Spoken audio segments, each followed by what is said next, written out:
대법원 2026년 4월 30일 선고 2023-216388 판결 사건명 부당 이득금 1. 채권자 대위권의 행사 요건인 보전의 필요성이 있는지 판단하는 기준 채권자는 자기의 채권을 보전하기 위하여 일신에 전속한 권리가 아닌 한 채무자의 권리를 행사할 수 있다. 민법 제404조 제1항 권리의 행사 여부는 권리자가 자유로운 의사에 따라 결정하는 것이 원칙이다. 채무자가 스스로 권리를 행사하지 않는데도 채권자가 채무자를 대위하여 채무자의 권리를 행사할 수 있으려면 그러한 채무자의 권리를 행사함으로써 채권자의 권리를 보전해야 할 필요성이 있어야 한다. 여기에서 보전의 필요성은 채권자가 보전하려는 권리의 내용, 채권자가 보전하려는 권리가 금전 채권인 경우, 채무자의 자력 유무, 채권자가 보전하려는 채권과 대위하여 행사하려는 권리의 관련성 등을 종합적으로 고려하여 채권자가 채무자의 권리를 대위하여 행사하지 않으면 자기 채권의 완전한 만족을 얻을 수 없게 될 위험이 있어 채무자의 권리를 대위하여 행사하는 것이 자기 채권의 현실적 이행을 유효, 적절하게 확보하기 위하여 필요한지를 기준으로 판단하여야 하고 채권자 대위권의 행사가 채무자의 자유로운 재산관리 행위에 대한 부당한 간섭이 되는 등 특별한 사정이 있는 경우에는 보전의 필요성을 인정할 수 없다. 2. 자산담보부 기업 어음의 발행을 사실상 주도하고 이를 유통시킨 금융투자업자가 부담하는 투자자 보호 의무의 내용 및 이러한 의무를 위반하여 투자자들의 투자 판단에 영향을 줌으로써 투자자들에게 손해가 발생한 경우 불법 행위 책임을 부담하는지 여부, 적극. 이와 같은 자산담보부 기업 어음 발행, 유통자의 책임은 그가 직접 투자를 권유한 상대방이 아닌 투자자에 대하여도 마찬가지로 부담하는지 여부, 적극. 자산담보부 기업 어음 Asset-backed commercial paper 자산담보부 기업 어음이란 특정 자산, 이하 유동화 자산이라 한다. 유동화 자산을 기초로 하여 자산 유동화를 위해 발행되는 자본시장과 금융투자업에 관한 법률, 이하 자본시장법이라 한다.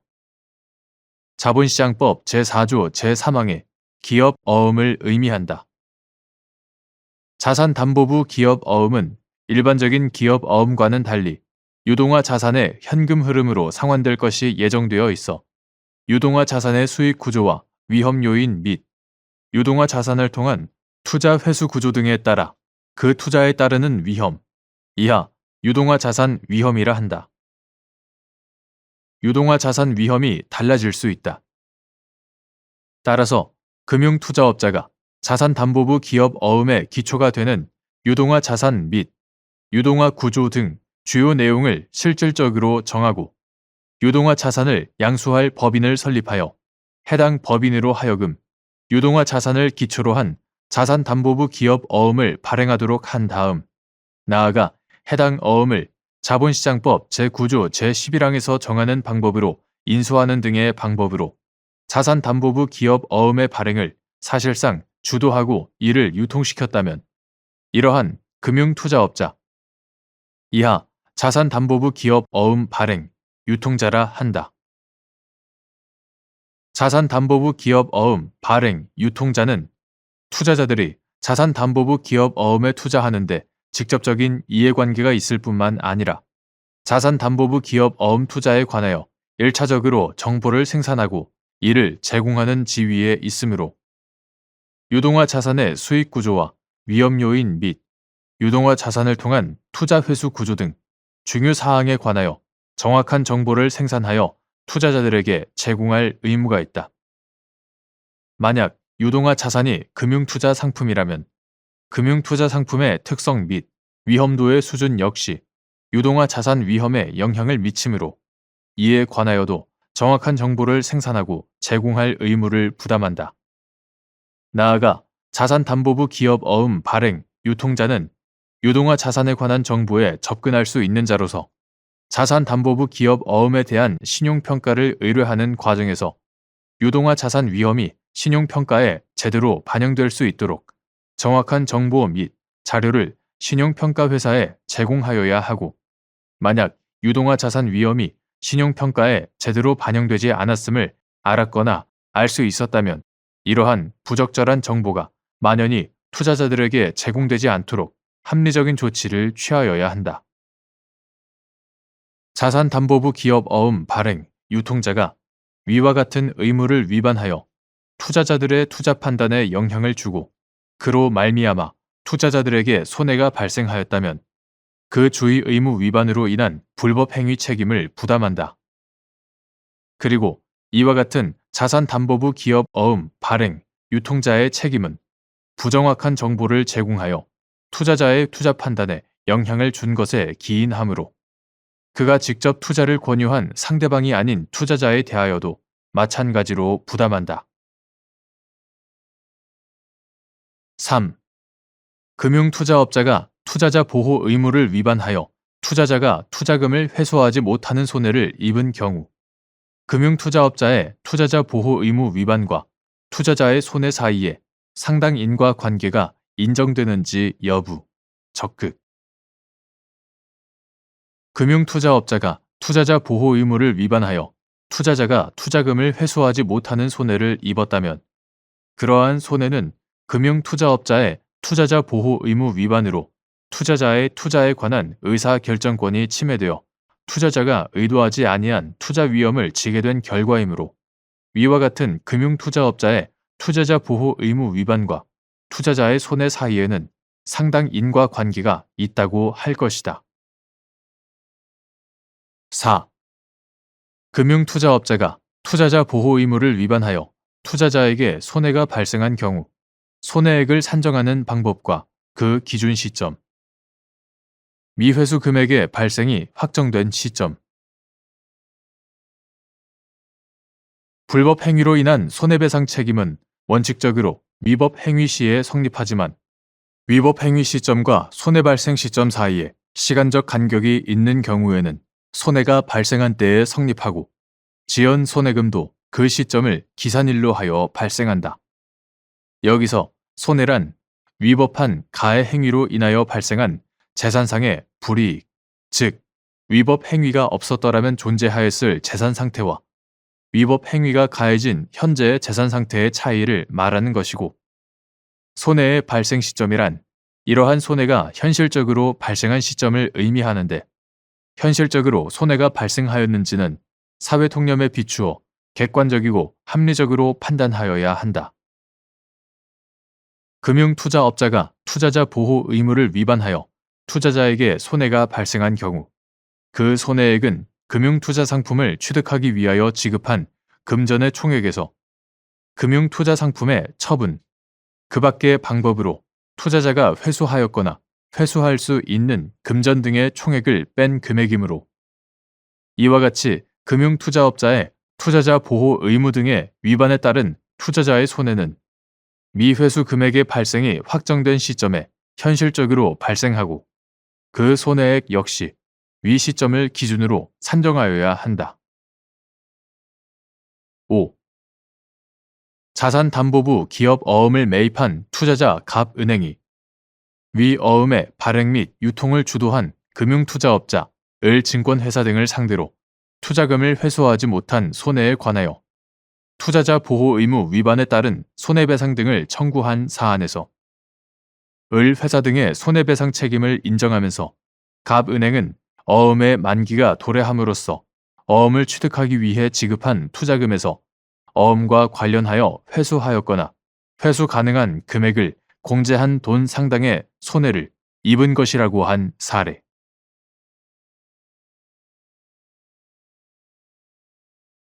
대법원 2026년 4월 30일 선고 2023-295978 판결 사건명 집행 판결 1. 민사집행법 제26조 제1항에서 정한 집행판결 제도의 취지 및 외국 법원의 확정재판 등의 의미. 외국 법원의 확정재판 등에서 확인된 권리의 강제 실현을 넘어서는 내용의 집행판결을 구할 수 있는지 여부. 소극. 민사집행법 제26조 제1항은 외국 법원의 확정판결 또는 이와 동일한 효력이 인정되는 재판, 이하 확정재판 등이라 한다. 확정재판 등에 기초한 강제집행은 대한민국 법원에서 집행판결로 그 강제집행을 허가하여야 할 수 있다 라고 규정하고 있다. 여기서 정하여진 집행판결 제도는 재판권이 있는 외국의 법원에서 행하여진 확정재판 등에서 확인된 당사자의 권리를 우리나라에서 강제적으로 실현하고자 하는 경우에 다시 소를 제기하는 등 이중의 절차를 강요할 필요 없이 그 외국의 확정재판 등을 기초로 하되 단지 우리나라에서 그 확정재판 등의 강제 실현이 허용되는지 여부만을 심사하여 이를 승인하는 집행판결을 얻도록 함으로써 권리가 원활하게 실현되기를 원하는 당사자의 요구를 국가의 독점적, 배타적 강제집행권 행사와 조화시켜 그 사이에 적절한 균형을 도모하려는 취지에서 나온 것이다. 이러한 취지에 비추어 보면 위 규정에서 정하는 외국 법원의 확정재판 등이라고 함은 재판권을 가지는 외국의 사법기관이 그 권한에 기하여 사법상의 법률 관계에 관하여 대립적 당사자에 대한 신문 등으로 의견 진술의 기회가 보장되는 절차에서 종국적으로 한 재판으로서 구체적 급부의 이행 등 그 강제적 실현에 적합한 내용을 가지는 것을 의미한다. 또한 민사집행법 제26조, 제27조에서 규정하는 집행판결은 외국 법원의 확정재판 등의 옳고 그름을 조사하지 아니한 채 민사소송법에서 정하는 승인, 집행의 요건을 갖추고 있는지 여부만을 심사하여 집행력을 부여하는 것이므로 외국 법원의 확정재판 등에서 확인된 권리의 강제 실현을 넘어서는 내용의 집행판결을 구하는 것은 집행판결 제도의 취지에 반하여 허용되지 아니한다. 2. 외국 법원의 확정재판 등에 대한 집행판결을 하기 위해서는 이를 승인할 수 있는 요건을 갖추어야 하는지 여부. 적극. 민사소송법 제217조 제1항 제3호에서 외국 법원의 확정재판 등을 승인한 결과가 대한민국의 선량한 풍속이나 그 밖의 사회 질서에 어긋나는지 판단하는 방법. 이때 그 확정재판 등의 주문뿐 아니라 이유 및 이를 승인할 경우 발생할 결과까지 종합하여 검토하여야 하는지 여부. 적극. 외국 법원의 확정 판결 또는 이와 동일한 효력이 인정되는 재판, 이하 확정 재판 등이라 한다. 확정 재판 등에 대한 집행 판결을 하기 위해서는 이를 승인할 수 있는 요건을 갖추어야 한다.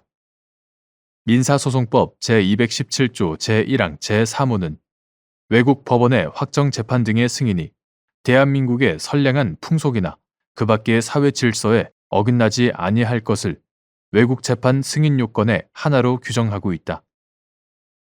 여기서 그 확정 재판 등을 승인한 결과가 대한민국의 선량한 풍속이나 그 밖의 사회 질서에 어긋나는지 여부는 그 승인 여부를 판단하는 시점에서 그 확정 재판 등의 승인이 우리나라의 국내법 질서가 보호하려는 기본적인 도덕적 신념과 사회 질서에 미치는 영향을 그 확정 재판 등이 다룬 사안과 우리나라와의 관련성의 정도에 비추어 판단하여야 한다.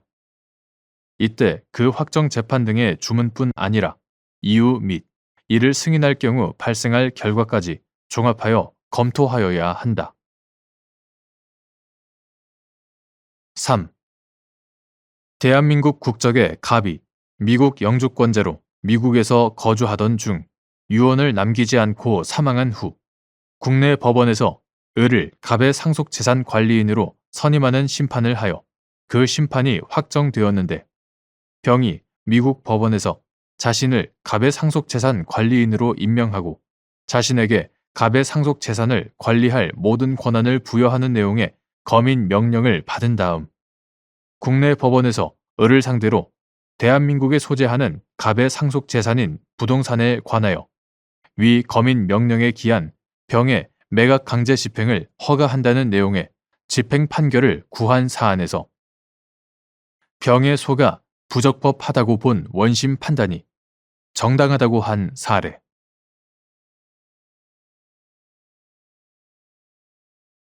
대법원 2026년 4월 30일 선고 2024다 222-212 판결 사건명 손해배상 기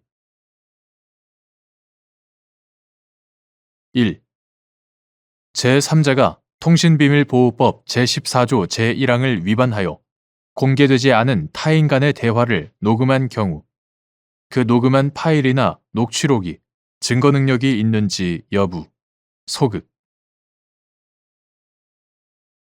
통신비밀보호법 제3조 제1항은 누구든지 형사소송법 또는 군사법원법의 규정에 의하지 아니하고는 공개되지 아니한 타인 간의 대화를 녹음 또는 청취하지 못한다고 규정하고 제4조는 제3조의 규정을 위반하여 불법 감청에 의하여 취득 또는 체록된 전기통신의 내용은 재판 또는 징계 절차에서 증거로 사용할 수 없다라고 규정하고 있다.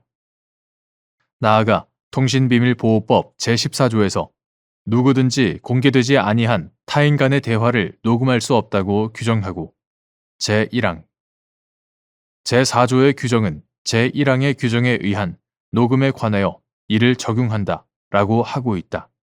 제2항 이에 따르면 제3자가 통신비밀보호법 제14조 제1항을 위반하여 공개되지 않은 타인 간의 대화를 녹음한 경우 그 녹음한 파일이나 녹취록은 같은 법 제14조 제2항, 제4조에 의하여 증거 능력이 없다.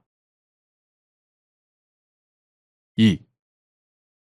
개별 법령의 증거 능력에 관한 규정이 별도로 존재하지 않는 경우 위법하게 수집된 증거의 민사소송에서의 증거 능력이 일률적으로 부정되는지 여부, 소극 및 그러한 증거의 증거 능력 유무를 판단하는 기준. 민사소송법은 자유심증주의를 채택하면서 제202조 형사소송법과 달리 위법하게 수집된 증거의 증거 능력을 배제하는 규정을 두고 있지 않으므로 통신비밀보호법과 같이 개별 법령의 증거 능력에 관한 규정이 별도로 존재하는 경우가 아닌 한 위법하게 수집된 증거라고 하여 민사소송에서의 증거 능력이 일률적으로 부정된다고 볼 수는 없다.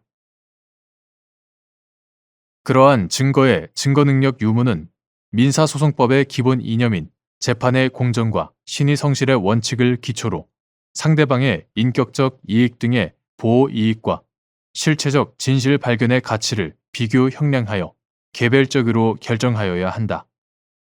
법원이 그러한 비교 형량을 할 때에는 사건의 내용과 성격, 문제된 위법 행위의 주체, 경위 및 방법, 피침해 이익의 성질과 피해의 내용 및 정도, 위법 행위에 관련된 이해 당사자 사이의 관계 및 분쟁의 양상, 위법 행위로 수집한 증거로 증명하고자 하는 대상의 특성, 증거 확보의 필요성 내지 긴급성 등 재반 사정을 종합적으로 고려하여야 한다.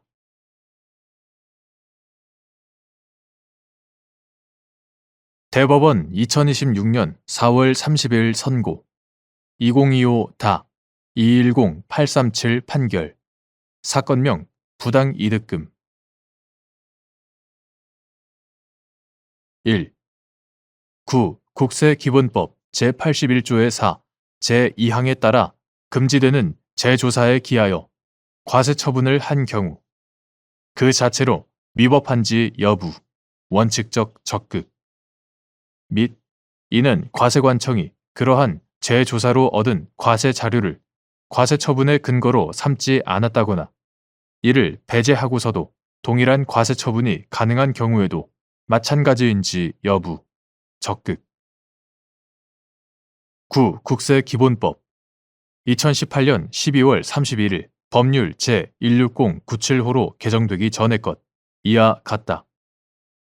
9. 국세기본법 제81조의 4는 제1항에서 세무공무원은 적정하고 공평한 과세를 실현하기 위하여 필요한 최소한의 범위에서 세무조사를 하여야 하며 다른 목적 등을 위하여 조사권을 남용해서는 아니 된다 라고 규정하고 제2항에서 세무공무원은 다음 각 호의 어느 하나에 해당하는 경우가 아니면 같은 세목 및 같은 과세기간에 대하여 재조사를 할 수 없다 라고 규정하면서 재조사가 허용되는 경우를 열거된 각 호의 사유로 엄격히 제한하고 있다. 이와 같이 한정적으로 열거된 요건을 갖추지 못한 경우 같은 세목 및 같은 과세 기간에 대한 재조사는 납세자의 영업의 자유나 법적 안정성을 심각하게 침해할 뿐 아니라 세무조사권의 남용으로 이어질 우려가 있으므로 원칙적으로 금지되고 나아가 이러한 중복 세무조사 금지의 원칙을 위반한 때에는 과세 처분의 효력을 부정하는 방법으로 통제할 수밖에 없는 중대한 절차적 하자가 존재한다고 보아야 한다. 9. 국세기본법 제81조의 4, 제2항에 따라 금지되는 재조사에 기하여 과세 처분을 하는 것은 단순히 당초 과세 처분의 오류를 경정하는 경우에 불과하다는 등의 특별한 사정이 없는 한 그 자체로 위법하고 이는 과세관청이 그러한 재조사로 얻은 과세 자료를 과세 처분의 근거로 삼지 않았다거나 이를 배제하고서도 동일한 과세 처분이 가능한 경우라고 하여 달리 볼 것은 아니다. 2. 조세 범칙 조사에 9. 국세기본법 제81조의 4, 제2항이 정한 중복 세무조사 금지의 원칙을 위반한 하자가 존재하는 경우 그에 따른 통고 처분의 효력이 부정되는지 여부. 적극. 9. 조세범 처벌절차법 2018년 12월 31일 법률 제16108호로 개정되기 전의 것. 이하 같다. 9. 조세범 처벌절차법은 제2조에서 조세범칙 행위를 조세범 처벌법 제3조부터 제14조까지의 죄에 해당하는 위반 행위 제1호 조세범칙 행위를 조세범 처벌법 제3조부터 제14조까지의 죄에 해당하는 위반 행위로 조세범칙 사건을 조세범칙 행위에 혐의가 있는 사건 제2호 조세범칙 사건을 조세범칙 행위에 혐의가 있는 사건으로 조세범칙 조사를 세무공무원이 조세범칙 행위 등을 확정하기 위하여 조세범칙 사건에 대하여 행하는 조사활동 제3호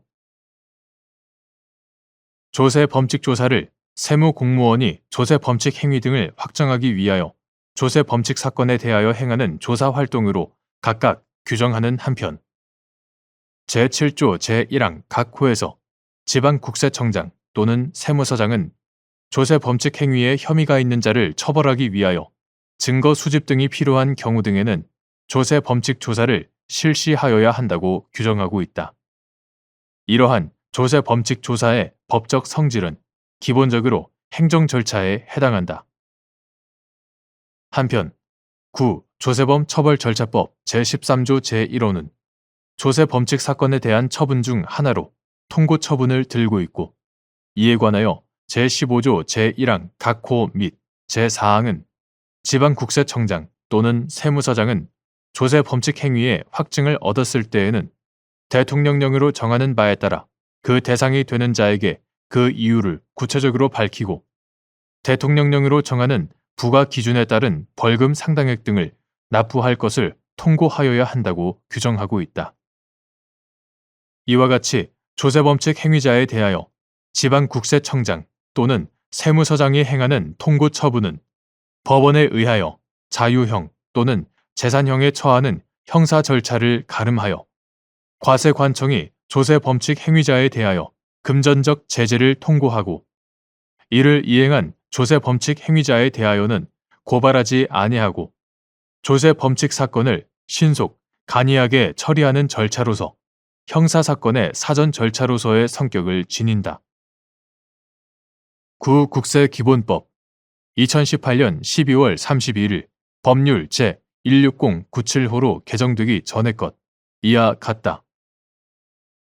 구국세기본법 제81조의 2 제2항 제1호는 국세의 과세 표준과 세액을 결정 또는 경정하기 위하여 질문을 하거나 해당 장부, 서류 또는 그 밖의 물건을 검사, 조사하거나 그 제출을 명하는 것을 세무조사로 칭하면서 세무조사에 조세범 처벌절차법에 따른 조세범칙 조사가 포함되는 것으로 규정하고 있다. 여기에 위법한 세무조사를 금지하고 세무조사권의 남용을 방지하고자 하는 구국세기본법 제81조의 4의 취지, 헌법 제12조 제1항에서 규정하고 있는 적법 절차의 원칙은 형사소송 절차에 국한되지 아니하고 세무공무원이 과세권을 행사하는 경우에도 마찬가지로 준수되어야 하며 조세범칙 조사는 납세자에 대한 불이익의 측면에서 일반 행정 절차에 비해 적법 절차의 원칙이 더욱 엄격하게 관철될 필요성이 있다는 점까지 덧붙여 고려하면 구국세기본법 제81조의 4 제2항이 정한 중복 세무조사 금지의 원칙은 조세범 처벌절차법에 따른 조세범칙 조사에 대해서도 마땅히 적용된다고 보아야 한다. 따라서 조세범칙 조사가 중복 세무조사 금지의 원칙을 위반하는 경우 이러한 중대한 절차적 하자는 그에 따른 통고 처분에까지 곧바로 그 영향이 미친다고 볼 수밖에 없다. 통고 처분에 선행한 조세범칙 조사에 중복 세무조사 금지의 원칙을 위반한 하자가 존재하는 경우 해당 통고 처분에는 조세범칙 행위의 확정의 필수적 전제가 되는 절차적 적법성이 구비된 것으로 볼 수 없어 그 효력이 부정된다고 봄이 타당하다. 3. 조세범칙 조사 과정에서 중복 세무조사 금지의 원칙을 위반한 중대한 절차적 하자가 존재함에도 그에 따른 통고 처분에 기하여 조세범칙 행위자로 하여금 벌금 상당액을 납부하도록 한 경우 기납부된 해당 벌금 상당액이 부당이득에 해당하는지 여부, 적극. 이 경우 납부자가 국가를 상대로 부당이득 반환을 구하는 민사상소를 제기할 수 있는지 여부, 적극. 및 민사법원이 선결 문제로서 통고 처분의 효력 여부를 판단할 수 있는지 여부, 적극. 조세범 처벌법 제3조 제1항에서 규정한 조세포탈죄는 납세 의무자가 국가에 대하여 지고 있는 것으로 인정되는 일정액의 조세 채무를 포탈한 것을 범죄로 보아 형벌을 과하는 것으로서 조세포탈죄가 성립하기 위하여는 조세법률 주의에 따라 세법이 정한 과세요건이 충족되어 조세채권이 성립하여야만 되는 것이므로 세법이 납세 의무자로 하여금 납세 의무를 지도록 정한 과세 요건이 구비되지 않는 한 조세 채무가 성립하지 않음은 물론 조세 포탈죄도 성립할 여지가 없고 이는 조세 포탈로 공소 제기된 처분 사유가 아닌 다른 사유로 과세관청이 당초 부과 처분을 취소한 경우에도 마찬가지이다. 또한 과세관청이 조세심판원의 결정에 따라 당초 부과 처분을 취소한 경우 그 부과 처분은 처분 시에 소급하여 효력을 잃고 원칙적으로 그 납세 의무도 없어져 조세포탈죄에 대한 형사소송법 제420조 제5호에서 정한 재심 사유에 해당하게 된다. 그런데 조세범 처벌절차법에 따른 통고 처분은 공정력을 가진 행정처분이 아니어서 이를 대상으로 행정쟁송 등을 통해 적극적, 능동적으로 불복할 수 있는 방법이 별도로 마련되어 있지 아니하고 구국세기본법 2018년 12월 31일 법률 제16097호로 개정되기 전의 것 구국세기본법 제55조 제1항 단서 제1호 통고처분의 형사소송법상 재심 사유가 존재하는 것으로 밝혀지더라도 그 통고처분은 재심 대상으로 삼을 수 없다. 조세 범칙조사 과정에서 중복 세무조사 금지의 원칙을 위반한 중대한 절차적 하자가 존재함에도 그에 따른 통고 처분에 기하여 조세범칙 행위자로 하여금 벌금 상당액을 납부하도록 한 경우 이에 대한 어떠한 불복 방법도 허용되지 않고 그와 같이 형성된 법률 관계를 그대로 완결시키는 것은 현저히 부당하고 조세 채무 또는 납세 의무가 부존재하는 경우 만일 조세범칙 행위자가 통고 처분에 따른 벌금 상당액을 임의로 납부한 것이 아니라 정식의 불복 절차를 거쳐 확정된 유죄 판결에 따라 납부한 것이었다면 형사소송법상 재심 절차에 의해 권리구제를 받을 가능성이 있다는 점과의 균형을 고려할 때 더욱 그러하다. 이러한 사정들을 고려하면 이 경우 기납부된 해당 벌금 상당액은 소급하여 법률상 원인을 흠결한 것이 되어 부당이득에 해당한다고 보아야 한다. 위와 같이 조세범칙 행위자가 통고 처분을 이행하기 위해 납부한 벌금 상당액이 부당이득에 해당할 경우 납부자는 권리구제를 위해 국가를 상대로 부당이득 반환을 구하는 민사상소를 제기할 수 있고 이 경우 민사법원은 선결 문제로서 통고 처분의 효력 여부를 판단할 수 있다. 4. 과세관청이 법인에 대하여 세무조사 결과 통지를 하면서 입금 누락 등으로 인한 법인세 포탈에 관하여 조세범 처벌법 위반으로 고발 또는 통고 처분을 한 경우 소득 처분에 따른 소득금액 변동 통지와 관련된 조세 포탈에 대하여도 과세전 적부심사의 예외 사유인 고발 또는 통고 처분을 한 것으로 볼 수 있는지 여부, 소극 및 이 경우 세무조사 결과 통지 후 과세전 적부심사 청구 또는 그에 대한 결정이 있기 전에 이루어진 소득금액 변동 통지의 효력, 원칙적 무효. 9. 국세기본법 2018년 12월 31일 법률 제16097호로 개정되기 전의 것 이하 같다. 9. 국세기본법 제81조의 15는 제1항 본문 및 제1호에서 제81조의 12에 따른 세무조사 결과에 대한 서면 통지 이하 세무조사 결과 통지라 한다. 세무조사 결과 통지를 받은 자는 통지를 받은 날부터 30일 이내에 통지를 한 세무서장이나 지방국세청장에게 통지 내용의 적법성에 관한 심사 이하 과세전 적부심사라 한다. 과세전 적부심사를 청구할 수 있다고 규정하면서 제2항 제2호에서 조세범 처벌법 위반으로 고발 또는 통고 처분하는 경우에는 제1항을 적용하지 않는다고 정하고 있다. 사전 구제 절차로서 과세전 적부심사 제도가 가지는 기능과 이를 통해 권리구제가 가능한 범위, 이러한 제도가 도입된 경위와 취지, 납세자의 절차적 권리 침해를 효율적으로 방지하기 위한 통제 방법과 더불어 헌법 제12조 제1항에서 규정하고 있는 적법 절차의 원칙은 형사소송 절차에 국한되지 아니하고 세무공무원이 과세권을 행사하는 경우에도 마찬가지로 준수하여야 하는 점 등을 고려하여 보면 국세기본법 등이 과세전 적부심사를 거치지 않고 곧바로 과세 처분을 할 수 있거나 과세전 적부심사에 대한 결정이 있기 전이라도 과세 처분을 할 수 있는 예외 사유로 정하고 있다는 등의 특별한 사정이 없는 한 세무조사 결과 통지 후 과세전 적부심사 청구나 그에 대한 결정이 있기도 전에 과세 처분을 하는 것은 원칙적으로 과세전 적부심사 이후에 이루어져야 하는 과세 처분을 그보다 앞서 함으로써 과세전 적부심사 제도 자체를 형해화시킬 뿐 아니라 과세전 적부심사 결정과 과세 처분 사이의 관계 및 그 불복 절차를 불분명하게 할 우려가 있으므로 그와 같은 과세 처분은 납세자의 절차적 권리를 침해하는 것으로서 그 절차상 하자가 중대하고도 명백하여 무효라고 할 것이다.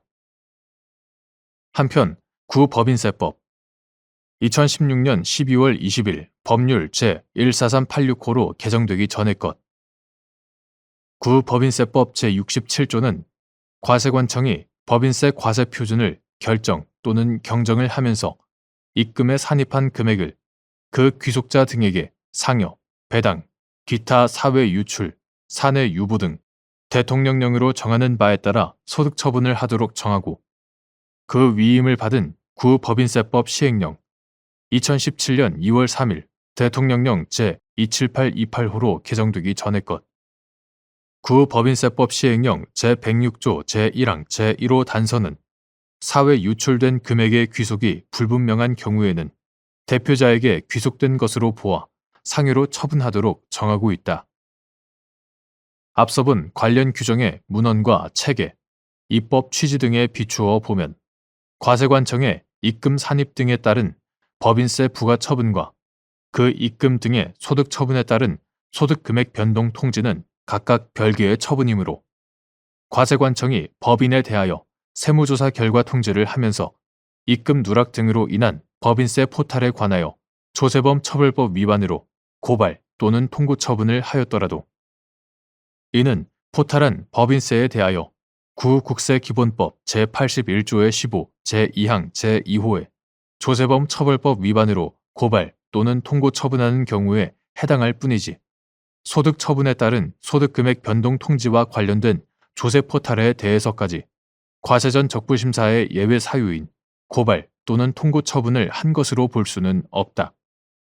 따라서 이러한 경우 과세전 적부심사를 거치기 전이라도 소득금액 변동 통지를 할 수 있는 다른 예외 사유가 있다는 등의 특별한 사정이 없는 한 과세관청은 소득금액 변동 통지를 하기 전에 납세자인 해당 법인에게 과세전 적부심사의 기회를 부여하여야 한다. 이와 같은 특별한 사정이 없음에도 세무조사 결과 통지가 있은 후 과세전 적부심사 청구 또는 그에 대한 결정이 있기 전에 이루어진 소득금액 변동 통지는 납세자의 절차적 권리를 침해하는 것으로서 그 절차상 하자가 중대하고도 명백하여 무효라고 봄이 타당하다.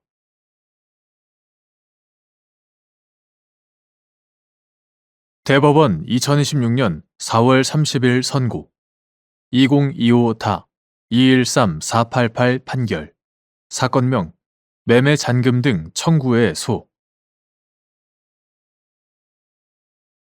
1.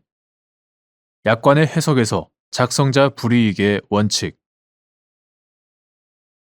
약관은 신의 성실의 원칙에 따라 해당 약관의 목적과 취지를 고려하여 공정하고 합리적으로 해석하되 개별 계약 당사자가 의도한 목적이나 의사를 참작하지 않고 평균적 고객의 이해 가능성을 기준으로 객관적, 획일적으로 해석하여야 한다.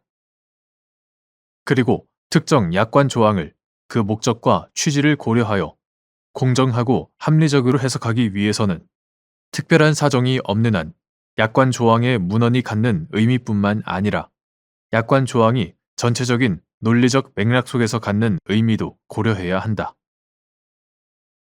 위와 같은 해석을 거친 후에도 약관 조항이 객관적으로 다의적으로 해석되고 각각의 해석이 합리성이 있는 등 해당 약관의 뜻이 명확하지 않은 경우에는 고객에게 유리하게 해석하여야 한다. 2.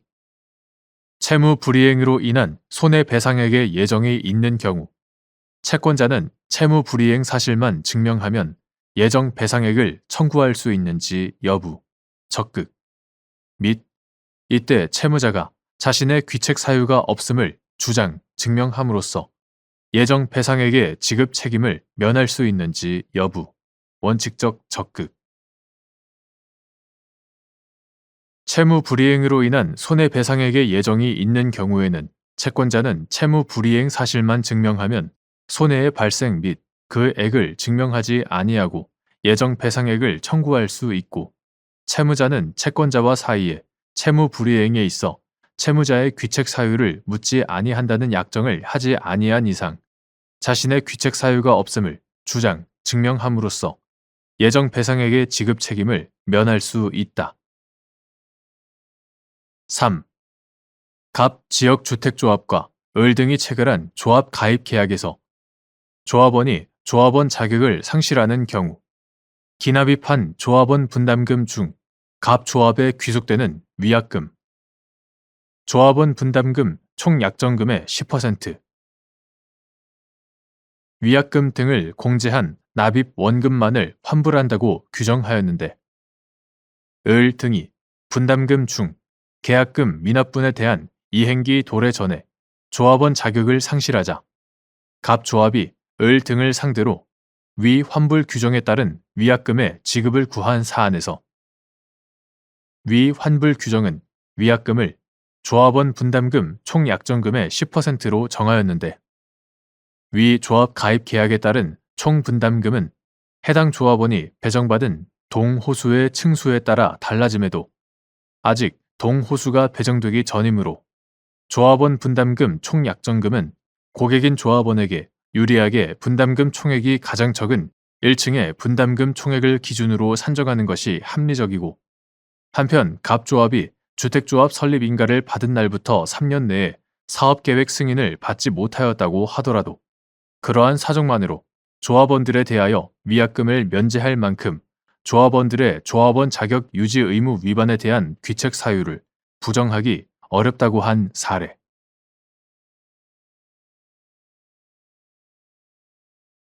대법원 2026년 4월 30일 선고 2025타 217580 판결 사건명 부당 이득금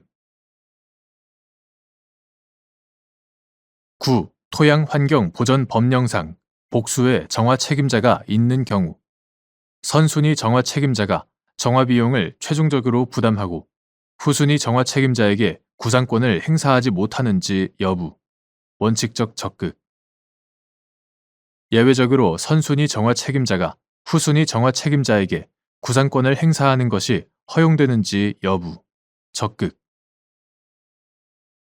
9. 토양환경보전법 제10조의 4, 제4항에 다른 정화 책임자의 부담 부분을 산정하는 기준 및 공익사업 등의 시행으로 토지의 지목이 변경됨에 따라 상향된 토양 오염의 우려 기준이 적용되어 오염 토양의 정화 비용이 상승하게 된 경우 그와 같은 사정을 부담 부분 산정에 고려하여야 하는지 여부 적극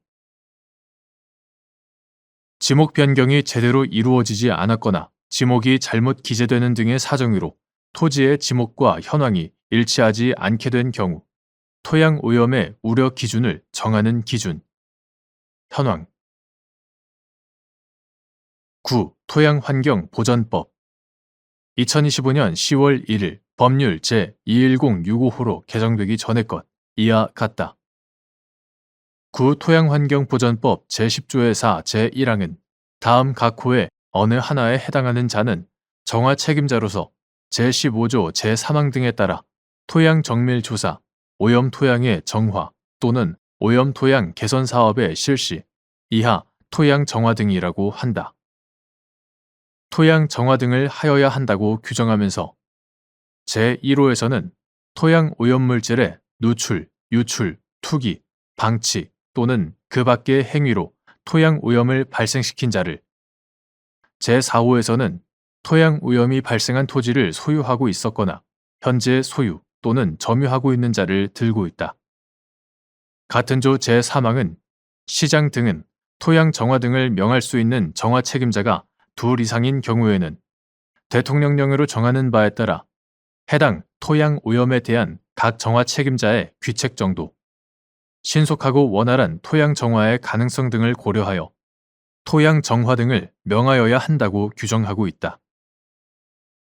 위 규정의 위임에 따른 토양환경보전법 시행령 제5조의 3 제1항은 시장 등은 정화 책임자가 둘 이상인 경우 다음 각 호의 순서에 따라 토양 정화 등을 명하여야 한다고 규정하면서 제1호에서는 구토양환경보전법 제10조의 4 제1항 제1호의 정화 책임자를 제4호에서는 구토양환경보전법 제10조의 4 제1항 제4호의 정화 책임자 중 토양 오염이 발생한 토지를 현재 소유 또는 점유하고 있는 자를 각 토양 정화 등 명령의 상대방으로 규정하고 있다.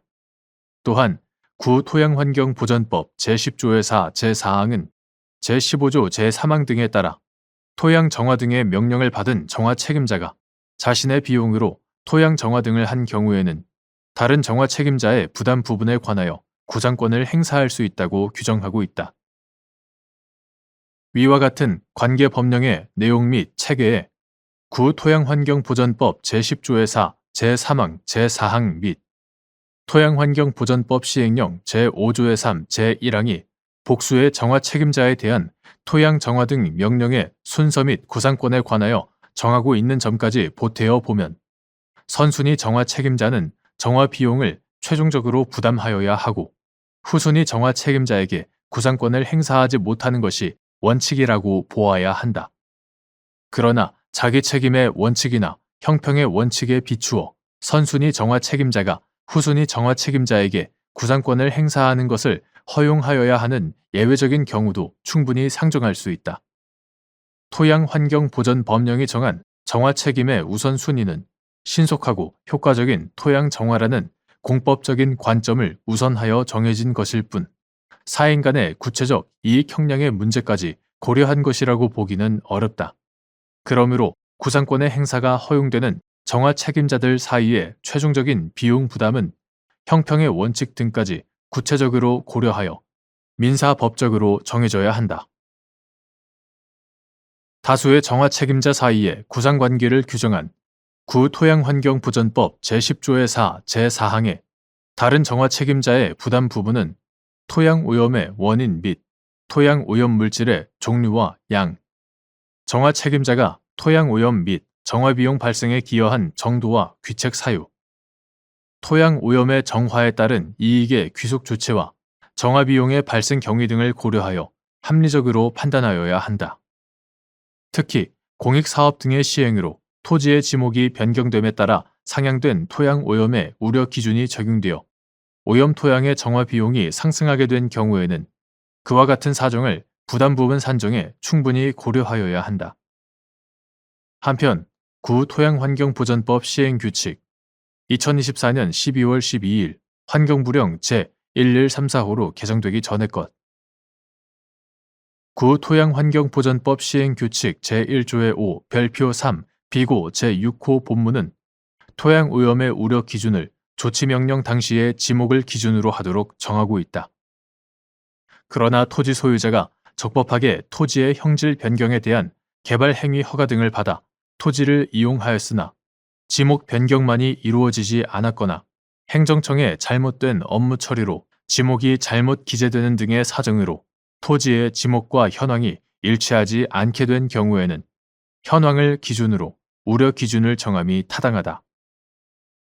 토양 오염 물질과 인간의 접촉 여부, 토양 오염 물질로부터 토양 환경을 보존해야 할 필요성의 정도 등은 지적 공부상 지목보다는 토지의 현황에 더욱 큰 영향을 받으므로 지목을 기준으로 하는 것은 국민 건강 및 환경상의 위해를 예방하고 토양 생태계를 보존하려는 구 토양환경보전법의 목적에 부합한다고 보기 어렵기 때문이다.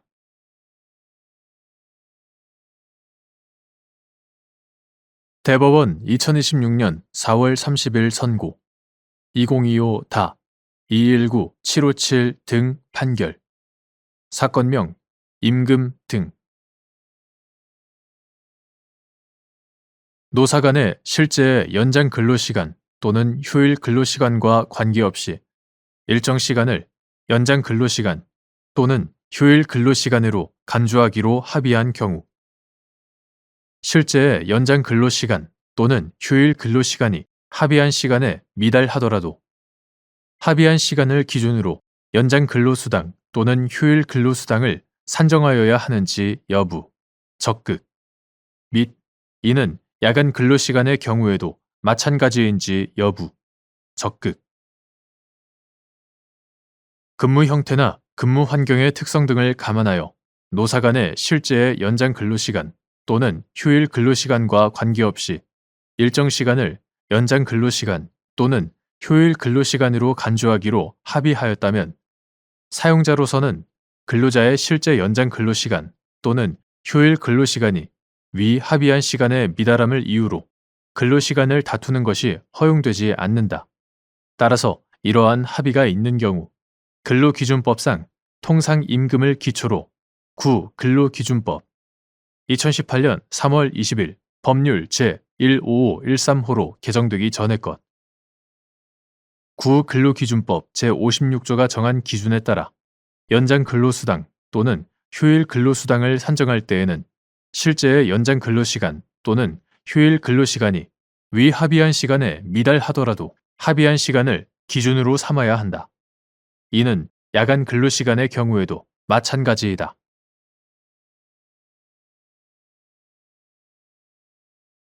대법원 2026년 4월 30일 선고 2025-220178 판결 사건명 부당이득금 반환. 종전 입주자가 퇴거함으로써 사업 주체에게 명도된 임대주택에 관하여 개별적 계약 방식으로 임대차 계약을 체결한 임차인이 임대차 계약 체결 당시 다른 주택을 소유하고 있었던 경우 구임대주택법 제21조 제1항 제1호에서 정한 우선 분양 전환 대상자에 해당하는지 여부, 원칙적 소극 및 이후 임차인이 합의 해제를 원인으로 다른 주택의 소유권을 상실하면 우선 분양 전환 대상자의 자격 요건이 회복되는지 여부, 소극. 구임대주택법 2014년 5월 28일 법률 제12704호로 개정되기 전의 것 이하 같다. 구임대주택법 제21조 제1항 제1호는 입주일 이후부터 분양 전환 당시까지 해당 임대주택에 거주한 무주택자인 임차인을 우선 분양 전환 대상자로 규정하고 있다. 구임대주택법 시행령 2008년 2월 29일 대통령령 제20722호로 개정되기 전의 것. 구임대주택법 시행령 제11조 및 구임대주택법 시행규칙 2007년 3월 27일 건설교통부령 제553호로 개정되기 전의 것 이하 같다. 구임대주택법 시행규칙 제2조의 4 제1항에 의하여 공공건설 임대주택의 임차인의 자격 및 선정 방법에 관하여는 구주택공급에 관한 규칙 2007년 8월 24일 건설교통부령 제577호로 개정되기 전의 것 이하 같다. 구주택공급에 관한 규칙이 정하는 바에 의하는데 구주택공급에 관한 규칙은 제4조 제1항과 제2항에서 국민주택 등의 공급 대상을 입주자 모집 공고일 현재 당해 주택건설 지역에 거주하는 세대주로서 입주자 모집 공고일부터 입주 시까지 무주택 세대주로 한정하고 나아가 제21조의 2 제1항과 제3항에서 사업 주체에게 국민주택 등의 입주자를 선정하는 경우 주택 전산망에 의하여 입주 대상자로 선정된 자의 무주택 기간 및 주택 소유 여부 등을 전산 검색할 것과 함께 이러한 전산 검색 결과 부적격자로 판정된 자에 대하여는 주택 소유 여부를 증명할 수 있는 서류 등을 제출하도록 하여 공급 자격의 정당 여부를 확인한 후 입주자를 확정할 것을 의무사항으로 부과하고 있다. 구임대주택법 시행규칙 제2조의 4 제2항과 제4항은 임대사업자에게 공공건설 임대주택에 대하여 임대차 계약의 체결 시 미리 구주택 공급에 관한 규칙 제21조의 이 규정에 의한 전산 검색을 하도록 하고 전산 검색 결과 공공건설 임대주택을 임대받을 자격이 없는 경우에는 공공건설 임대주택을 임대하여서는 아니 된다고 정하고 있다. 이러한 임대주택 입주자의 선정 요건 및 임대주택 분양 전환 대상자의 자격 요건, 입주자 선정 시 사업 주체에게 부여된 확인 의무 등에 관한 규정 내용과 구임대주택법의 입법 취지 등을 종합하면 사업 주체는 종전 입주자가 퇴거함으로써 사업 주체에게 명도된 임대주택 이하 명도 세대라고 한다. 명도 세대에 관하여 입주자 모집 공고나 선착순의 방법이 아닌 개별적 계약 방식으로 임대차 계약을 체결하는 경우 미리 입주 대상자의 무주택 여부를 확인한 후 임대차 계약을 체결하여야 하므로 명도세대 임차인에 대한 구임대주택법 제21조 제1항 제1호의 무주택 요건은 명도세대 임차인이 임대차 계약을 체결한 날부터 갖추고 있어야 한다. 따라서 임대차 계약 체결 당시 명도세대 임차인이 다른 주택을 소유하고 있었다면 구임대주택법 제21조 제1항 제2호 등 구임대주택법령에서 허용하는 예외적인 경우에 해당하는 등의 특별한 사정이 없는 한 무주택 요건을 갖추지 못한 것이 되고, 이로써 구임대주택법 제21조 제1항 제1호가 정하는 우선 분양 전환 대상자의 자격 요건을 갖추지 못한 것이 된다. 이와 같이 명도세대 임차인이 임대차 계약 체결 당시 다른 주택의 소유로 무주택 요건을 갖추지 못하여 우선 분양 전환 대상자에 해당하지 않게 된 이상, 그 이후 임차인이 합의 해제를 원인으로 다른 주택의 소유권을 상실하게 되었더라도 우선 분양 전환 대상자의 자격 요건이 회복된다고 할 수 없다.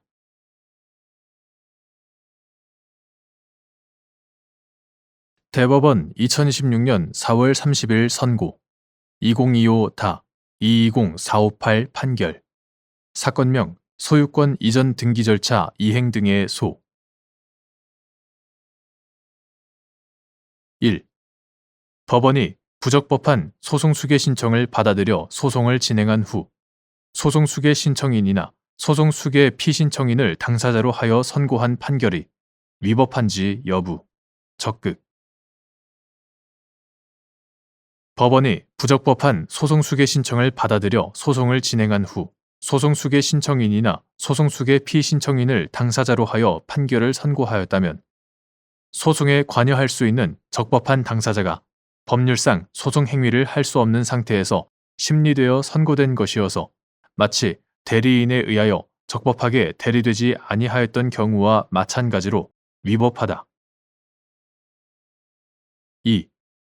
갑이 을을 상대로 제기한 소송의 제1심 변론 종결 후 을이 사망하였고 이후 제1심 판결이 선고되었는데 갑이 제1심 판결에 대하여 항소를 제기한 다음 을을 그의 자녀인 병과 정으로 변경하는 당사자 표시 정정을 신청하였으며 원심이 이들을 을의 적법한 소송 수개인으로 인정하여 소송 절차를 진행한 후 병과 정을 을의 소송 수개인으로 표시하여 판결을 선고하였으나 한편 정이 원심 계속 중 을에 대한 상속 포기 신고를 하여 그 신고가 수리되었던 사안에서 정은 상속 포기 신고가 수리되어 처음부터 상속인이 아니었던 것이 되므로 갑의 정에 대한 소송 수개 신청은 부적법한데도 원심이 이를 받아들이고 정을 당사자로 하여 판결을 선고한 것은 잘못이라고 한 사례.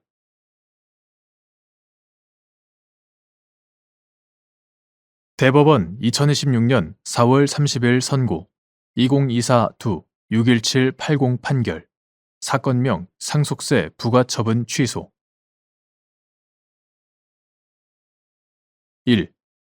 구상속세 및 증여세법 시행령 제49조 제1항 각 호는 상속 또는 증여 재산의 시가에 관한 예시적 규정인지 여부 적극 여기서 시가의 의미 및 거래를 통한 교환 가격이 없는 경우 공신력 있는 감정기관의 소급 감정에 의한 감정 가격을 시가로 볼 수 있는지 여부 적극 이러한 법리는 기존 감정 가액이 존재하지 않는 상황에서 구상속세 및 증여세법 시행령 제49조 제1항 단서에서 예정한 기간 중에 과세관청이 공신력 있는 감정기관에 감정을 의뢰하여 감정가액이 새로 존재하게 되는 경우에도 적용되는지 여부 한정 적극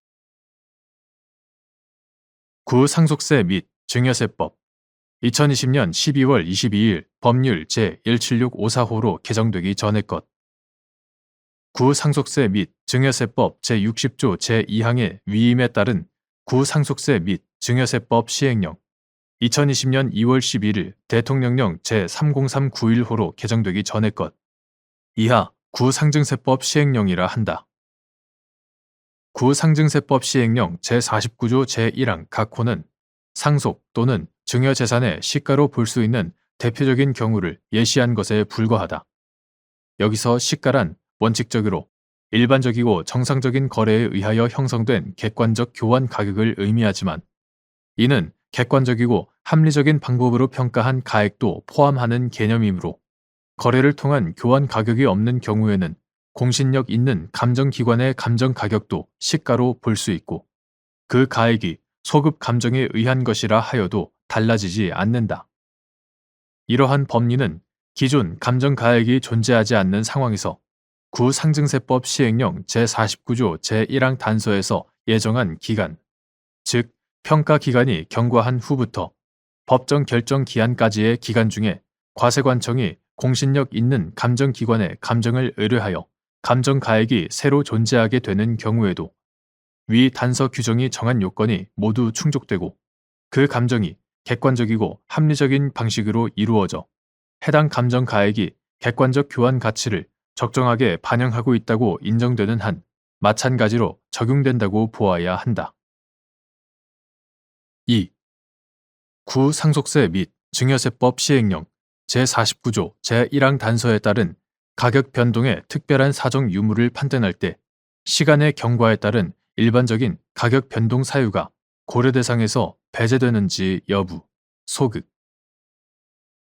부동산의 감정 가액에 대하여 구상속세 및 증여세법 시행령 제49조 제1항 단서를 적용하는 경우 평가 기준일과 가격 산정 기준일, 감정가액 평가서 작성일 사이에 가격 변동의 특별한 사정 유무를 판단하는 방법. 평가 기준일부터 가격 산정 기준일과 감정가액 평가서 작성일까지의 기간 중 가격 변동에 특별한 사정이 없었다는 점에 대한 증명 책임의 소재. 과세관청. 구상속세 및 증여세법 시행령 2020년 2월 11일 대통령령 제30391호로 개정되기 전의 것. 이하 구상증세법 시행령이라 한다. 구상증세법 시행령 제49조 제1항 단서에서는 가격 변동의 특별한 사정 유무를 판단하기 위한 고려 요소 중 하나로 시간의 경과를 명시적으로 들고 있다. 이러한 점에다가 상속 또는 증여재산의 가액을 객관적 교환 가치에 부합하도록 산정하기 위해 평가 기간에 해당하지 아니하는 기간 중에 속한 매매 등 가액일지라도 소정의 요건 하에 이를 시가로 인정할 수 있도록 한 구상증세법 시행령 제49조 제1항 단서의 입법 취지 등을 고려하면 가격 변동의 특별한 사정 유무를 판단할 때 시간의 경과에 따른 일반적인 가격 변동 사유도 고려 대상에서 배제된다고 볼 수 없다.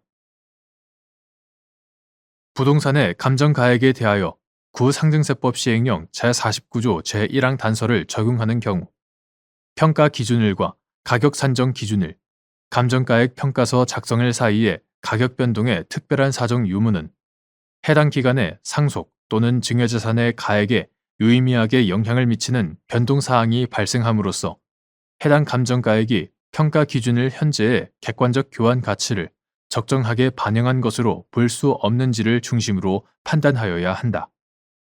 이 경우 토지의 분할, 합병, 지목 또는 형질의 변경, 기존 건축물의 철거 또는 멸실, 건축물의 신축, 개축, 증축 등과 같은 대상 부동산의 법적, 물리적 상태 또는 이용 상황의 변화, 용도 지역, 지구 변경, 공법상 제한의 설정, 해제 등과 같은 규제 환경의 변화, 가격 형성의 기초가 되는 지역 환경의 변화 등을 비롯하여 평가 기준일과 가격 산정 기준일, 감정가액 평가서 작성일 사이의 시간적 간격, 비교 표준지와의 상대적 가격 차이의 유의미한 변동 여부, 대상 부동산의 개별 공시지가 등 공시가격에 누적된 변동폭과 그 기간별 편차 및 지역 평균 지가 변동률 등 일반적인 가격 지표와의 괴리 정도, 주변 토지 용도의 점진적 개선 정도, 해당 감정가액을 평가 기준일 현재의 시가로 인정할 경우 다른 동종 유사 자산과의 현저한 가격 불균형이 발생하는지 여부, 감정평가를 통해 가격의 변동성을 적절히 보정할 수 있는지 여부, 평가자의 주관이 개입될 위험성 등을 종합적으로 고려하여 판단하여야 한다. 한편 평가 기준일부터 가격 산정 기준일과 감정가액 평가서 작성일까지의 기간 중에 가격 변동에 특별한 사정이 없었다는 점은 과세관청이 주장, 증명하여야 한다. 3. 구상속세 및 증여세법 시행령 제49조 제1항 단서가 정한 가격 변동에 특별한 사정이 없어야 한다는 요건은 평가 기준일부터 가격 산정 기준일까지의 기간뿐만 아니라 가격 산정 기준일부터 감정가액 평가서 작성일까지의 기간에 대해서도 충족되어야 하는지 여부. 적극. 구상속세 및 증여세법 시행령 2020년 2월 11일 대통령령 제30391호로 개정되기 전의 것 이하 구상증세법 시행령이라 한다. 구상증세법 시행령 제49조 제1항 단서가 정한 가격 변동에 특별한 사정이 없어야 한다는 요건은 평가 기준일부터 가격 산정 기준일까지의 기간뿐만 아니라 가격 산정 기준일부터 감정가액 평가서 작성일까지의 기간에 대해서도 충족되어야 비로소 해당 감정가액을 시가로 인정할 수 있다고 봄이 타당하다. 구체적인 이유는 다음과 같다. 첫째, 조세 법률 주의의 원칙상 과세 요건, 비과세 요건, 조세 감면 요건을 막론하고 조세법규의 해석은 특별한 사정이 없는 한 법문대로 해석하여야 하고 합리적인 이유 없이 확장 해석하거나 유추 해석하는 것은 허용되지 않는다. 둘째, 구상증세법 시행령 제49조 제2항에 따르면 제1항의 본문과 단서를 구분하지 않고 제1항을 적용할 때 제1항 각 호의 어느 하나에 따른 가액이 평가 기간 이내에 해당하는지는 다음 각 호의 구분에 따른 날을 기준으로 하여 판단한다고 규정하면서 제2호에서 가격 산정 기준일과 감정가액 평가서 작성일 양자 모두를 규정하고 있다. 이를 체계적으로 해석하면 평가기간 중 인정시가에 관한 구상증세법 시행령 제49조 제1항 본문이 적용되는 경우는 가격 산정 기준일과 감정가액 평가서 작성일 모두가 평가기간 이내에 속하는 때로 한정되고 만일 이와 달리 위 두 날짜 중 어느 하나만 평가기간 이내에 속해 있는 경우에는 평가기간 외 인정시가에 관한 구상증세법 시행령 제49조 제1항 단서가 적용된다. 즉, 가격 산정 기준일이 평가기간 내에 있다고 하더라도 감정가액 평가서 작성일이 평가기간을 경과한 후부터 법정 결정 기한까지의 기간에 속해 있다면 구상증세법 시행령 제49조 제1항 단서의 규정이 적용된다. 셋째, 구상증세법 시행령 제49조 제1항 단서의 법문 자체를 보더라도 평가 기준일부터 제49조 제2항 각 호의 어느 하나에 해당하는 날까지의 기간 중에 가격 변동에 특별한 사정이 없을 것이 요구되고 그 각 호의 어느 하나에 해당하는 제2호에서는 가격 산정 기준일과 감정가액 평가서 작성일의 두 가지를 정하고 있다. 이는 평가 기준일부터 가격 산정 기준일까지뿐만 아니라 감정가액 평가서 작성일까지의 기간에 대해서도 가격 변동에 특별한 사정이 없어야 비로소 해당 감정가액을 시가로 인정할 수 있다는 의미로 해석함이 타당하다. 또한 평가 기준일부터 가격 산정 기준일까지의 기간이 어느 정도인지와는 별개로 가격 산정 기준일부터 감정가액 평가서 작성일까지의 시간적 간격이 상당하다면 그 자체로 감정 대상 재산의 법적, 물리적 상태나 주변 환경의 변화, 자료의 일실 등과 같은 요인들이 누적되고 아울러 감정평가자의 주관이 개입될 가능성이 그만큼 커져 감정가액의 객관성과 신뢰성이 저하될 수 있다는 점도 고려되어야 한다. 4. 과세관청이 보충적 평가 방법에 의하여 상속세 부과처분을 하였으나 그 부과처분 취소 소송의 사실심 변론 종결 시까지 상속 재산의 시가가 증명된 경우 그 부과처분의 위법 여부를 판단하는 기준 및 이러한 법리는 과세관청이 의뢰한 감정 결과가 객관성과 합리성을 갖춘 시가로 보기 어려워 법원 감정에 의한 감정가액이 구상속세 및 증여세법 제60조 제2항 전단에 불특정 다수인 사이에 자발적 거래로 인해 통상 성립되는 가액에 해당한다고 인정되는 경우에도 마찬가지로 적용되는지 여부. 적극. 상속세를 부과함에 있어 과세관청이 비록 상속재산의 상속 개시 당시의 시가를 평가하기 어렵다는 이유로 상속재산의 가액을 보충적 평가 방법에 의하여 평가하여 부과처분을 하였다 하더라도 그 부가처분 취소 소송의 사실심 변론 종결 시까지 상속 재산의 시가가 증명된 때에는 그 상속 재산의 시가에 의한 정당한 상속 세액을 산출한 다음 부가처분의 세액이 정당한 세액을 초과하는지에 따라 부가처분의 위법 여부를 판단하여야 한다.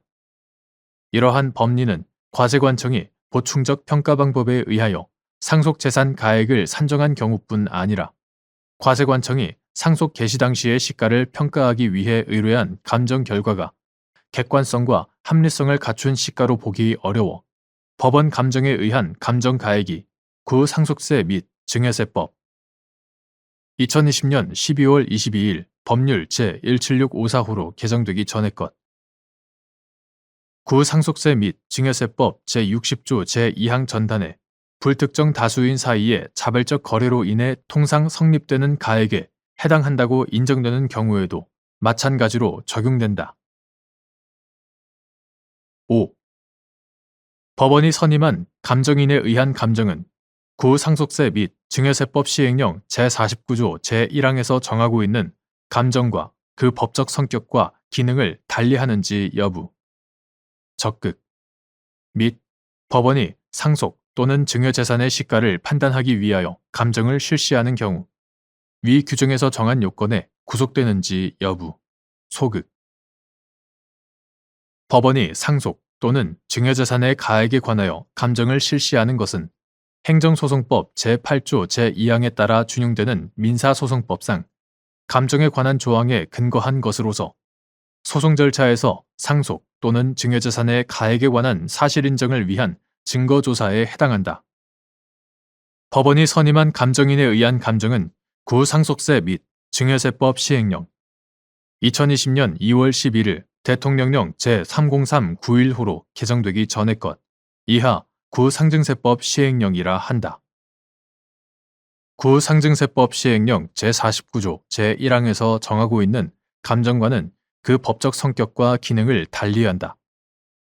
구상증세법 시행령 제49조 제1항은 과세관청의 과세처분 단계에서 적용되는 요건에 관한 규정일 뿐 법원이 재판 절차에서 증거조사의 일환으로 실시하는 감정까지 규율하는 규정이라고 볼 수 없고 구상증세법 시행령 제49조 제1항 단서의 법문에 따르더라도 법원은 그 수범자에 해당하지 않는다. 따라서 위 규정에서 감정의 시기, 감정기관의 수 등에 관하여 일정한 요건을 정하고 있더라도 법원이 상속 또는 증여재산의 시가를 판단하기 위하여 감정을 실시하는 경우에까지 그러한 요건에 구속된다고 할 수 없다. 6. 감정인의 상속 또는 증여재산의 가액에 관한 감정 결과의 증명력 과세관청이 부가처분 단계에서 상속세 및 증여세법령에서 예정한 감정 절차를 제대로 거치지 아니한 채 처분을 하였다가 소송 단계에 이르러 법원 감정을 신청한 경우 담당 법관이 주의할 사항 감정인의 감정 결과는 그 감정 방법 등이 경험칙에 반하거나 합리성이 없는 등의 현저한 잘못이 없는 한 이를 존중하여야 한다. 감정인의 상속 또는 증여재산의 가액에 관한 감정 결과는 증거 방법의 하나로서 법원이 그 시가를 판단함에 있어 특별한 지식과 경험이 필요한 경우 판단을 보조하는 수단에 해당한다. 그러므로 법관은 다른 모든 증거와 종합하여 그 감정 결과가 상속 또는 증여재산의 시가로 인정하기에 충분한 객관성과 정확성을 담보하고 있는지를 자유로운 심증에 따라 판단할 수 있고 이러한 판단은 논리와 경험의 법칙에 반하지 않는 한 적법하다고 보아야 한다.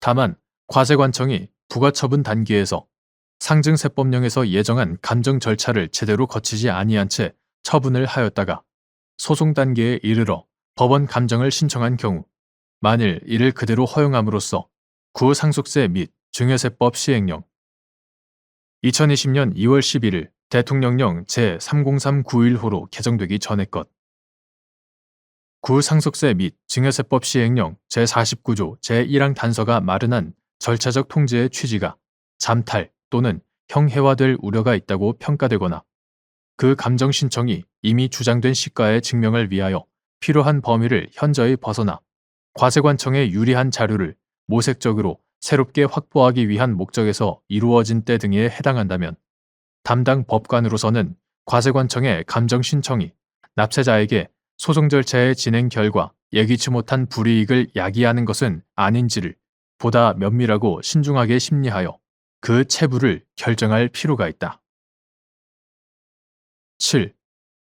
갑이 2019년 4월 9일 사망한 모친의 토지를 상속받아 2019년 10월 15일 구상속세 및 증여세법 제60조 제3항에 따른 보충적 평가 방법으로 상속재산 가액을 산정하여 상속세를 신고, 납부하였는데 관할 세무서장이 두 곳의 감정기관에서 가격 산정 기준일을 2019년 10월 10일로 정하여 2020년 6월 25일 위 토지의 가액을 평가한 관할 세무서장 측 감정평가 및 다른 두 곳의 감정기관에서 가격 산정 기준일을 2019년 10월 10일로 정하여 2020년 7월 8일 및 2020년 7월 10일 각각 위 토지의 가액을 평가한 갑 측 감정평가 결과에 따라 위 토지에 관한 4개의 감정가액 평균이 위 토지의 시가에 해당함을 전제로 상속세 과세 표준을 정하여 갑에게 상속세를 부과, 고지한 사안에서 위 4개의 감정가액 평균의 경우 가격 변동에 특별한 사정이 없다고 볼 수 없어 시가로 인정할 수 없고 원심에서 선임한 감정인이 가격 산정 기준일을 상속 개시일로 하여 공시지가 기준법을 적용한 위 토지의 감정평가 결과에 따라 시가를 인정 후 그에 따른 정당세액을 산출하여 위 처분 중 정당세액의 범위를 초과하는 부분은 위법하다고 본 원심 판단을 수긍한 사례.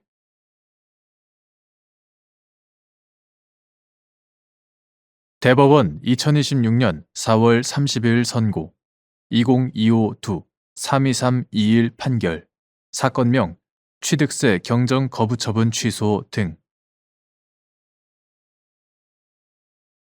1.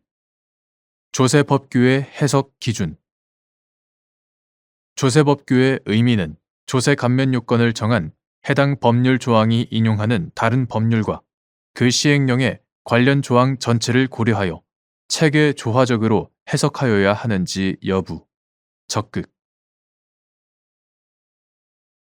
조세 법률 주의의 원칙상 과세 요건이거나 비과세 요건 또는 조세 감면 요건을 막론하고 조세법규의 해석은 특별한 사정이 없는 한 법문대로 해석할 것이고 합리적 이유 없이 확장 해석하거나 유추 해석하는 것은 허용되지 아니하고 특히 감면 요건 규정 가운데에 명백히 특혜 규정이라고 볼 수 있는 것은 엄격하게 해석하는 것이 조세 공평의 원칙에도 부합한다.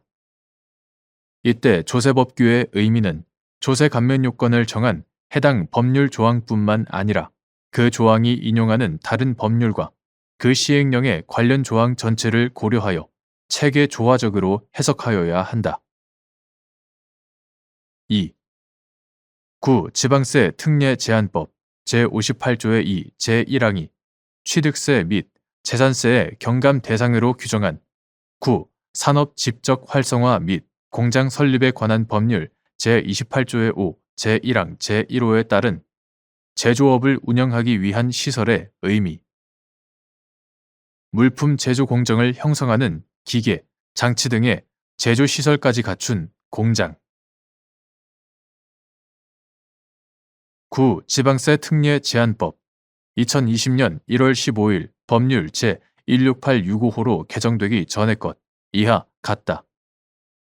9. 지방세 특례 제한법 제58조의 2 제1항의 취지 및 문헌 9. 산업 집적 활성화 및 공장 설립에 관한 법률 2020년 12월 8일 법률 제17598호로 개정되기 전의 것 이하 산업집적법이라 한다. 산업집적법의 입법 목적과 정의 규정 산업집적법 및 구산업집적 활성화 및 공장 설립에 관한 법률 시행령 2021년 9월 14일 대통령령 제31982호로 개정되기 전의 것 산업집적법 및 구산업집적 활성화 및 공장 설립에 관한 법률 시행령 규정 전체의 체계 조화적 해석 등에 비추어 보면 구지방세 특례 제한법 제58조의 2 제1항이 취득세 및 재산세의 경감 대상으로 규정한 산업집적법 제28조의 5 제1항 제1호에 따른 제조업을 운영하기 위한 시설은 물품 제조 공정을 형성하는 기계, 장치 등의 제조 시설까지 갖춘 공장을 의미한다고 해석함이 타당하다. 3. 갑 주식회사가 취득한 토지에 지식산업센터를 신축하여 위 토지 및 건물의 취득세 등을 신고, 납부한 후 관할 지방자치단체장에게 위 지식산업센터 내 갑회사의 본점 면적 및 임대 면적의 경우 제조업을 운영하기 위한 시설용으로 직접 또는 임대 사용하므로 구지방세 특례 제한법 제58조의 2에 따라 지방세를 감면하여야 한다는 등의 이유로 위 취득세 등의 일부 환급을 구하는 경정 청구를 하였으나 관할 지방자치단체장이 해당 부분에 제조시설을 갖추지 않았다는 이유로 경정 청구를 거부하며 위 조항에 따른 위 건물의 지방세 감면 면적이 축소 조정됨에 따라 위 토지의 재산세 등을 부과한 사안에서 위 조항이 취득세 등 경감 대상으로 규정한 구 산업 집적 활성화 및 공장 설립에 관한 법률 제28조의 5 제1항 제1호에 따른 제조업을 운영하기 위한 시설은 제조시설까지 갖춘 공장을 의미한다는 이유로 이와 달리 본 원심 판단에 법리 오해 등의 잘못이 있다고 한 사례.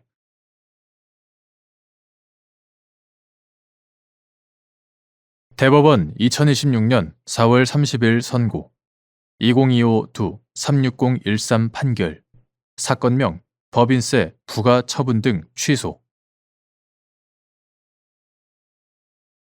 1. 법인세법 제19조 제2항에서 말하는 일반적으로 인정되는 통상적인 비용의 의미 및 그러한 비용에 해당하는지 판단하는 방법.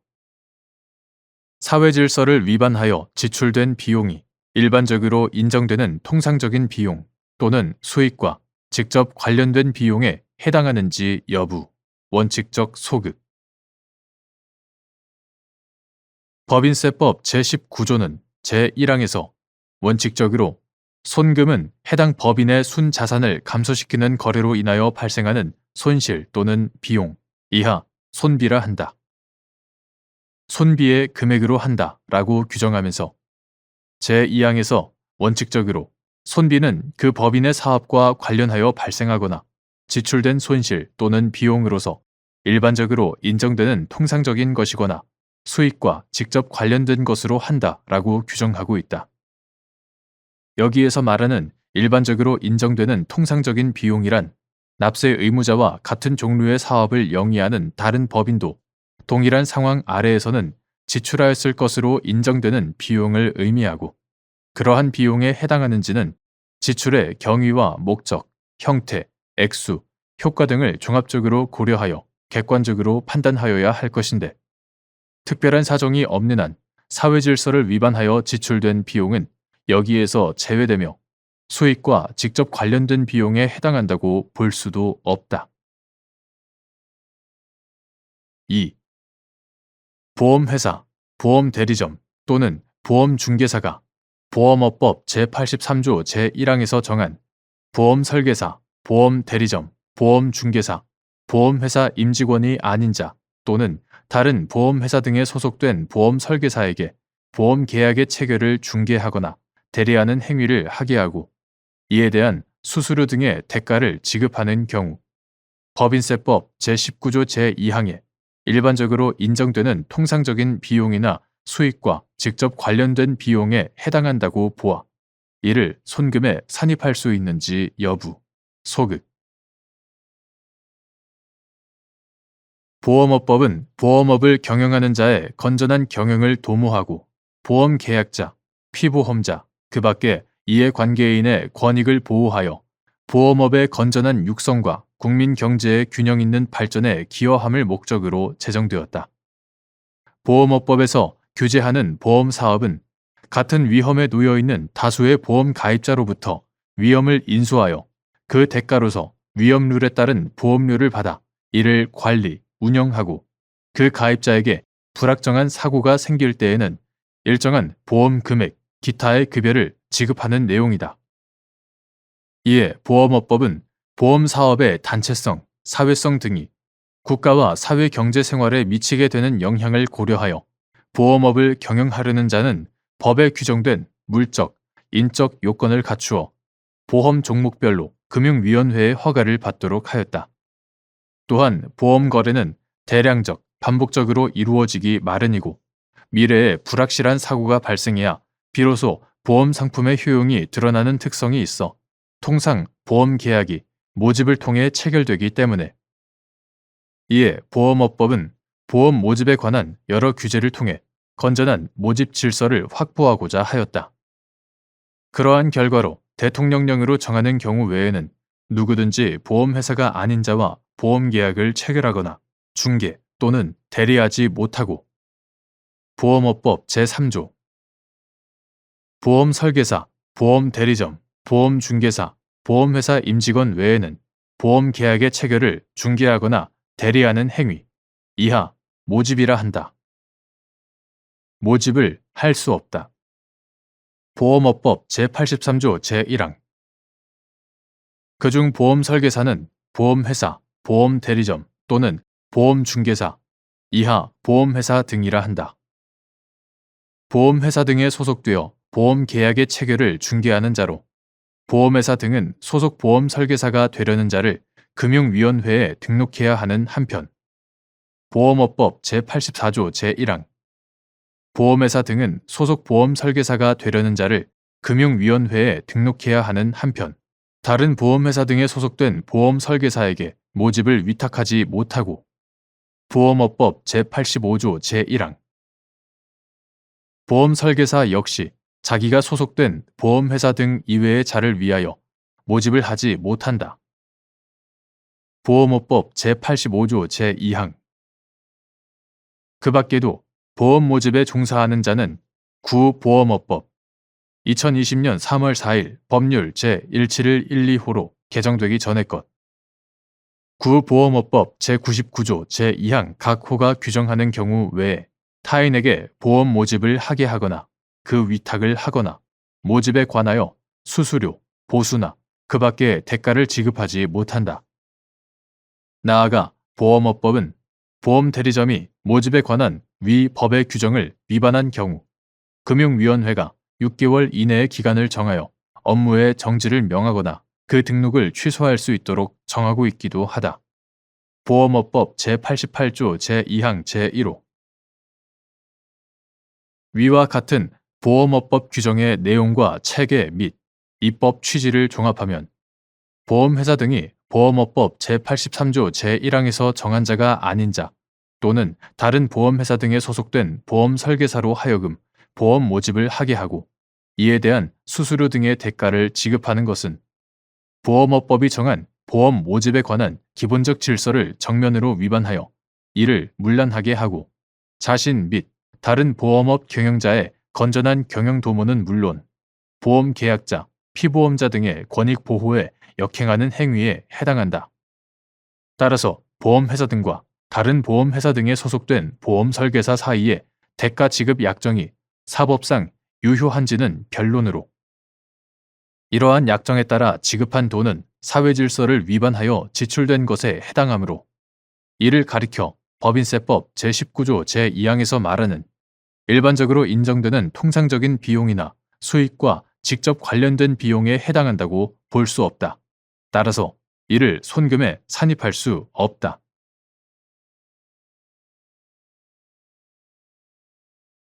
대법원 2026년 4월 30일 선고 2025도 21522 판결 사건명 산업기술의 유출 방지 및 보호에 관한 법률 위반 등 2019년 1월 8일 개정되고 2019년 7월 9일 시행된 부정경쟁 방지 및 영업비밀 보호에 관한 법률 제18조 제1항 제1호 다목 위반죄의 구성 요건 위 법 시행일 이전에 영업비밀 보유자로부터 영업비밀을 삭제하거나 반환할 것을 요구받고 그 영업비밀을 보유한 행위를 위 규정으로 처벌하는 것이 형벌법규의 소급표 금지 원칙에 위배되는지 여부, 적극, 및 위 법 시행일 이후까지 그 영업비밀 보유 행위가 계속되었더라도 마찬가지인지 여부, 적극. 구 부정경쟁 방지 및 영업비밀 보호에 관한 법률 2019년 1월 8일 법률 제16204호로 개정되기 전의 것. 구 부정경쟁 방지 및 영업비밀 보호에 관한 법률은 제18조 제1항에서 부정한 이익을 얻거나 영업비밀 보유자에게 손해를 입힐 목적으로 그 영업비밀을 외국에서 사용하거나 외국에서 사용될 것임을 알면서 취득, 사용 또는 제3자에게 누설한 행위 등을 처벌 대상으로 규정하고 있었을 뿐, 부정한 이익을 얻거나 영업비밀 보유자에게 손해를 입힐 목적으로 그 영업비밀을 외국에서 사용하거나 외국에서 사용될 것임을 알면서 영업비밀 보유자로부터 영업비밀을 삭제하거나 반환할 것을 요구받고도 이를 계속 보유하는 행위에 관하여는 처벌 규정이 없었다. 이후 2019년 1월 8일 개정되고 2019년 7월 9일 시행된 부정경쟁 방지 및 영업비밀 보호에 관한 법률 이하 부정경쟁 방지법이라 한다. 부정경쟁 방지법 제18조 제1항 제1호 다목은 부정한 이익을 얻거나 영업비밀 보유자에게 손해를 입힐 목적으로 그 영업비밀을 외국에서 사용하거나 외국에서 사용될 것임을 알면서 영업비밀 보유자로부터 영업비밀을 삭제하거나 반환할 것을 요구받고도 이를 계속 보유하는 행위를 일정한 형벌에 처한다고 정하여 이를 별도의 범죄 구성 요건으로 규정하였다. 이처럼 부정경쟁 방지법은 영업비밀 보유자로부터 영업비밀의 삭제나 반환을 요구받을 것과 그 영업비밀을 계속 보유할 것 모두를 부정경쟁 방지법 제18조 제1항 제1호 다목 위반죄의 구성 요건으로 정하고 있다. 헌법 제13조 제1항 전단과 형법 제1조 제1항이 형벌법규의 소급표 금지 원칙을 밝히고 있고 부정경쟁 방지법 부칙 제1조에 의하면 부정경쟁 방지법 제18조 제1항 제1호 다목 시행일 이후 발생한 위반 행위가 처벌의 대상이 된다. 그러므로 부정경쟁 방지법 시행일 이전에 영업비밀 보유자로부터 영업비밀을 삭제하거나 반환할 것을 요구받고 그 영업비밀을 보유한 행위를 처벌하는 것은 형벌법규의 소급표 금지 원칙에 위배된다. 부정경쟁 방지법 시행일 이후까지 그 영업비밀 보유 행위가 계속되었다고 하여 달리 볼 것은 아니다.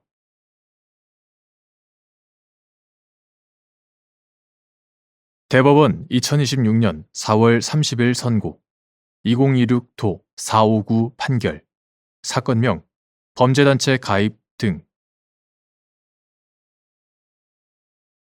1. 자본시장과 금융투자업에 관한 법률 제8조의 2 제1항에서 정한 금융투자상품 시장에 증권 등의 매매가 실제로 이루어지는 시장뿐만 아니라 통상의 주의력을 가진 평균적인 시장 참여자들이 증권 등의 매매가 실제로 이루어진다고 인식할 만한 외관을 갖춘 시장도 포함되는지 여부, 적극. 자본시장과 금융투자업에 관한 법률 이하 자본시장법이라 한다. 자본시장법은 금융투자상품 시장을 증권 또는 장내 파생상품의 매매를 하는 시장으로 정의하면서 제8조의 2 제1항 누구든지 이 법에 따른 거래소 허가를 받지 아니하고는 금융투자상품 시장을 개설하거나 운영하여서는 아니 된다라고 규정하고 제373조 본문 이를 위반하여 거래소 허가를 받지 아니하고 금융투자상품 시장을 개설하거나 운영한 자를 5년 이하의 징역 또는 2억 원 이하의 벌금에 처한다고 규정한다. 제444조 제27호 자본시장법의 입법 목적, 규정의 문헌과 체계, 관련 조항의 개정 경과와 취지 등을 종합하여 살펴보면 자본시장법 제8조의 2 제1항이 정하는 증권 또는 장내 파생상품의 매매를 하는 시장에는 증권 또는 장내 파생상품 이하 증권 등이라 한다.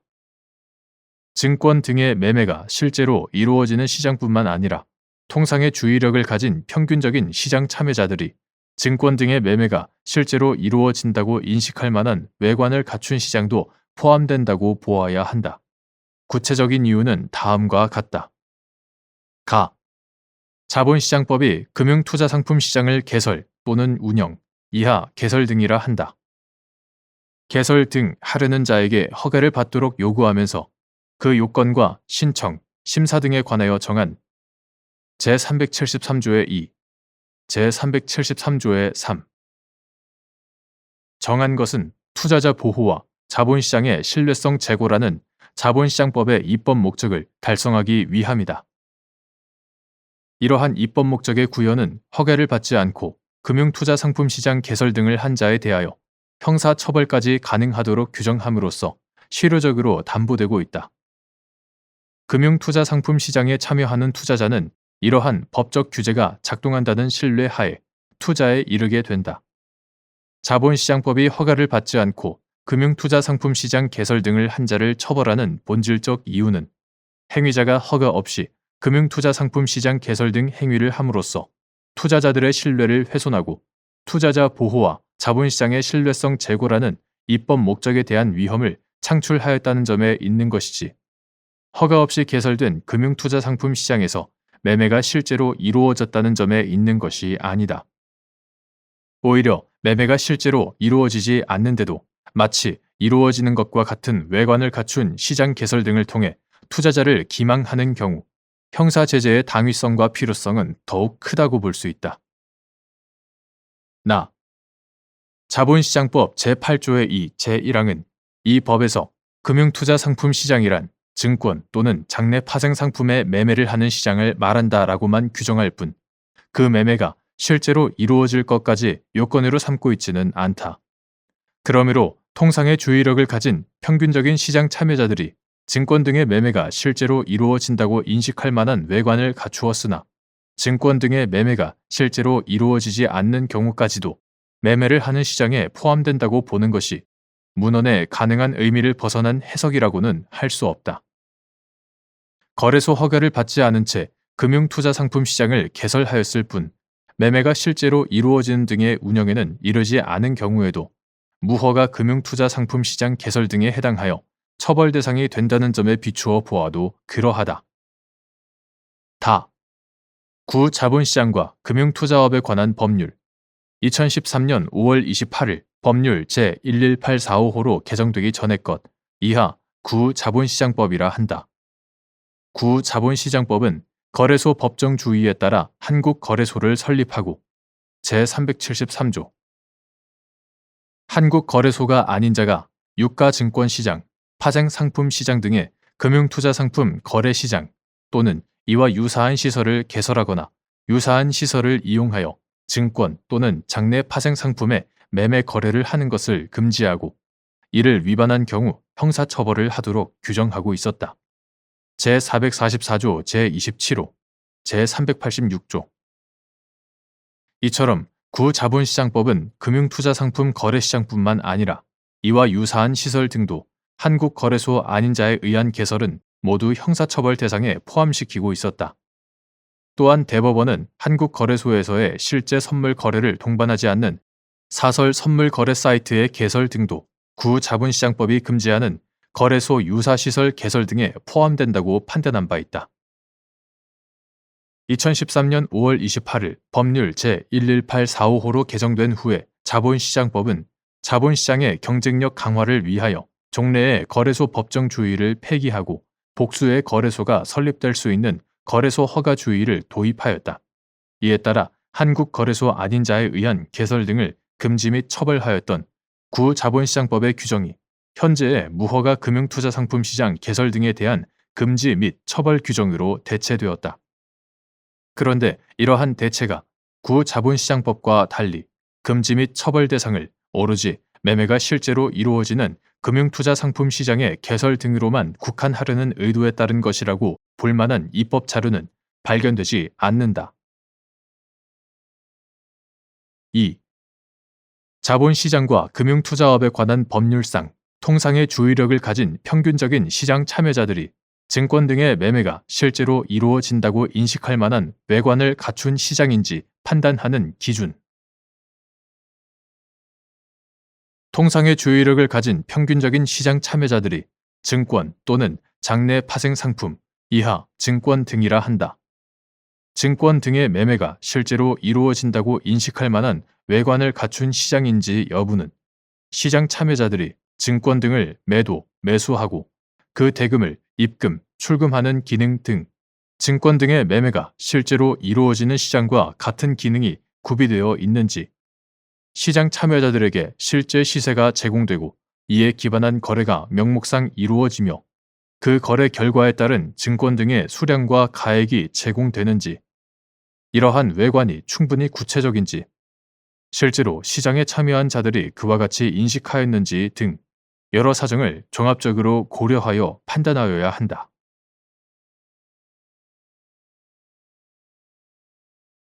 대법원 2026년 4월 30일 선고 2026도 541 판결. 사건명 아동 청소년의 성보호에 관한 법률 위반, 영리 목적성 착취물 판매 등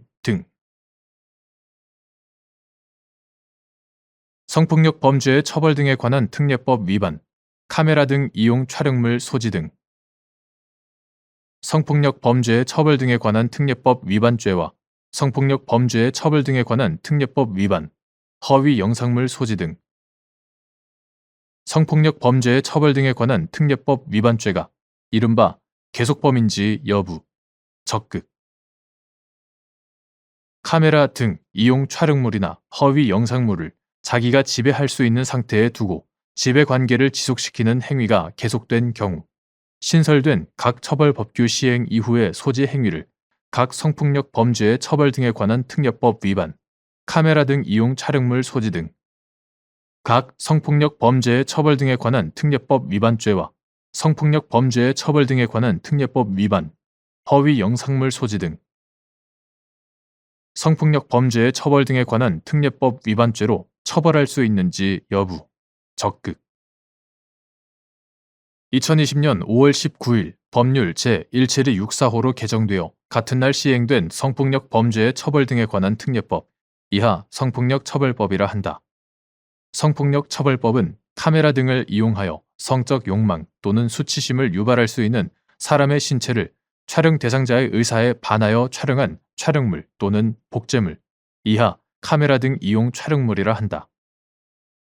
카메라 등 이용 촬영물을 소지, 구입, 저장 또는 시청한 사람을 처벌하는 성폭력 처벌법 위반, 카메라 등 이용 촬영물 소지 등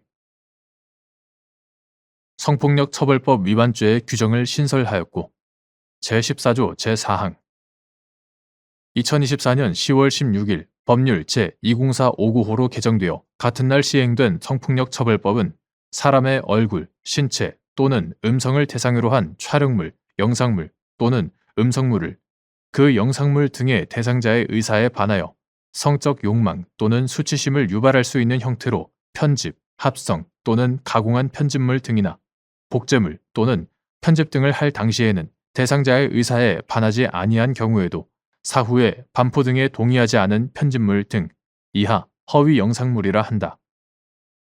허위 영상물을 소지, 구입, 저장 또는 시청한 자를 처벌하는 성폭력 처벌법 위반, 허위 영상물 소지 등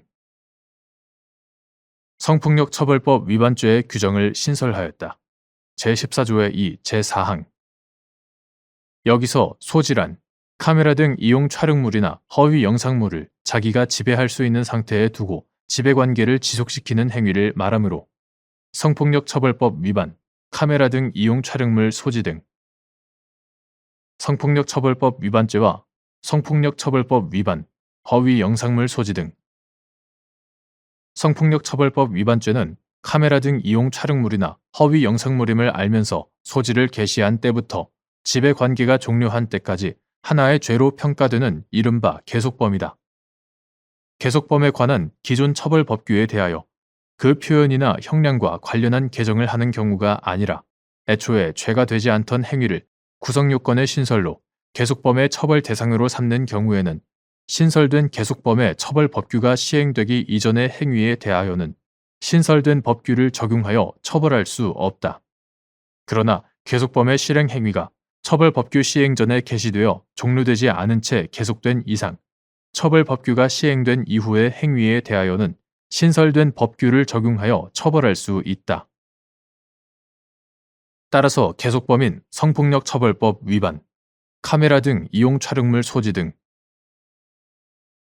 성폭력처벌법 위반죄와 성폭력처벌법 위반, 허위 영상물 소지 등 성폭력처벌법 위반죄의 경우에도 카메라 등 이용 촬영물이나 허위 영상물에 대하여 이를 자기가 지배할 수 있는 상태에 두고 지배관계를 지속시키는 행위가 계속된 이상, 각 처벌법규 시행 이후의 소지 행위를 각 성폭력처벌법 위반, 카메라 등 이용 촬영물 소지 등 성폭력처벌법 위반죄와 성폭력처벌법 위반, 허위 영상물 소지 등 성폭력처벌법 위반죄로 처벌할 수 있다. 각 처벌법규 시행 이후 카메라 등 이용 촬영물이나 허위 영상물에 대한 지배력의 유지, 강화를 위해 당초의 소지 개시 행위와 구별되는 별개의 행위가 반드시 필요한 것은 아니다.